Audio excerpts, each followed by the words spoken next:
പയ്യാമ്പലത്ത് മൃതദേഹം സംസ്കരിക്കുന്ന കാര്യത്തിൽ കണ്ണൂർ കോർപ്പറേഷൻ തികഞ്ഞ അനാസ്ഥയാണ് കാണിക്കുന്നത് എന്ന് CPM ജില്ലാ സെക്രട്ടറി MV ജയരാജൻ.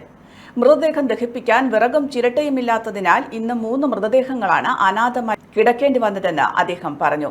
മണിക്കൂറുകളോളം സംസ്കാരം വൈകിയതിനെ തുടർന്ന് മരിച്ചയാളുടെ വീട്ടിൽ നിന്ന് ചിരട്ടയെത്തിച്ചാണ് മൃതദേഹം സംസ്കരിച്ചത്. ഇത് തികഞ്ഞ അനാസ്ഥയാണ്. കോർപ്പറേഷനാണ് വിറകും ചിരട്ടയും എത്തിക്കാൻ ടെൻഡർ വിളിക്കേണ്ടതെന്നും എന്നാൽ ഇതുവരെ ടെൻഡർ വിളിക്കാൻ അധികൃതർ തയ്യാറായിട്ടില്ലെന്നും അദ്ദേഹം പറഞ്ഞു.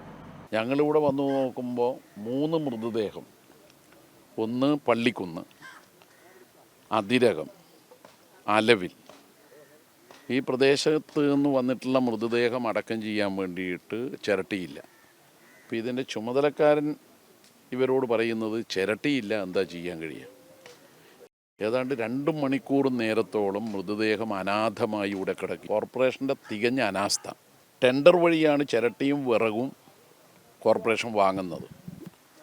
ടെൻഡർ ക്ഷണിച്ച് അതിൽ പങ്കെടുത്തു കഴിഞ്ഞാൽ L1 ആയ ആൾക്ക് കരാറ് കൊടുക്കും.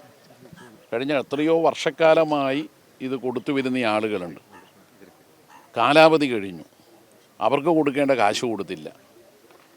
അതോടൊപ്പം പുതിയ ടെൻഡർ ക്ഷണിച്ചുമില്ല.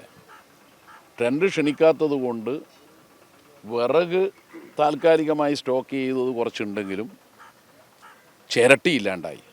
ചിരട്ടിയില്ലാതെ എങ്ങനെയാണ് മൃതദേഹം അടക്കം ചെയ്യാൻ കഴിയുക? നിങ്ങളിപ്പോൾ കണ്ടിട്ടുണ്ടാവും, അവിടെ ഇപ്പം കൂട്ടിവെച്ച ചിരട്ട. മൃതദേഹം ഇവിടെ എത്തിയതിന് ശേഷം ഈ വിവരം ചുമതലക്കാരൻ പറഞ്ഞതിന് ശേഷം വീടുകളിൽ പോയി കൊണ്ടുവന്നതാണ്.